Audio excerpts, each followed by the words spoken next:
Hi everyone.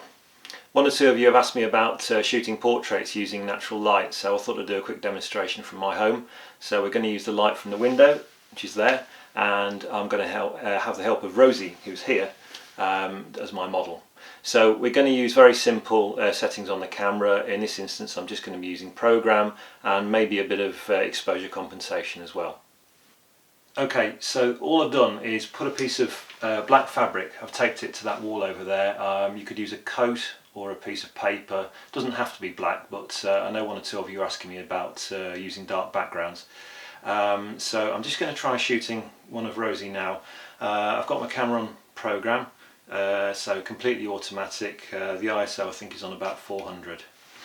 Right, so Rosie, could you point your face out of the window there, is that alright? Lovely. Let's go for portrait format. So I'm just moving round, so I've got Rosie against the black background.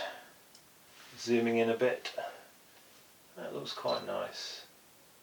Let's try a couple like that.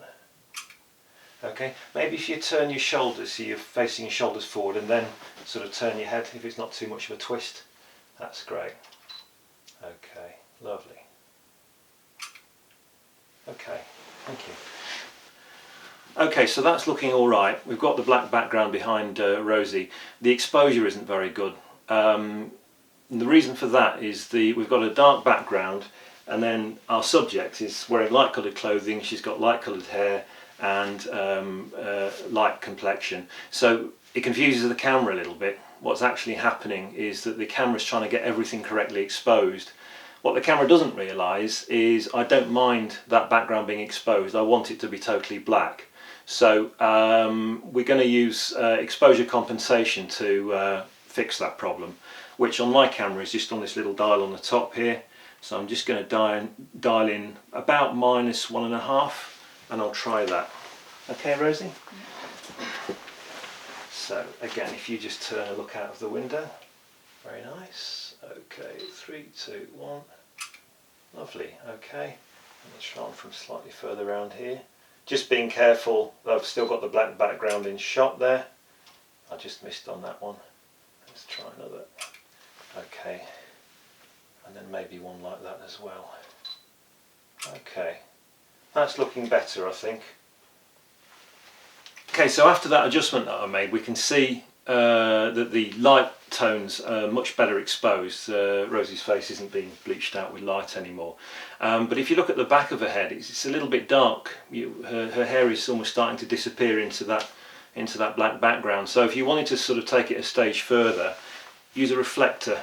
And this is just a piece of white board. Anything white will work, or anything silver works quite well.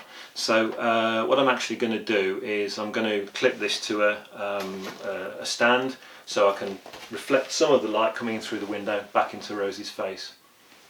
Right, so I've got my reflector in position now. You might be able to see there's a little bit more light down that side of Rosie's face, which hopefully should reduce the contrast just a little bit. Let's try the same shot again. Okay, Rosie. Very good. Let me just zoom in so we've got the black background like that. Okay. This is a fairly simple thing to do at home. It only took me about 10 minutes to set it all up, and the cost is absolutely minimal. It's useful for still lives as well, not just portraits. So I hope you found it useful, and I'll see you in the next video.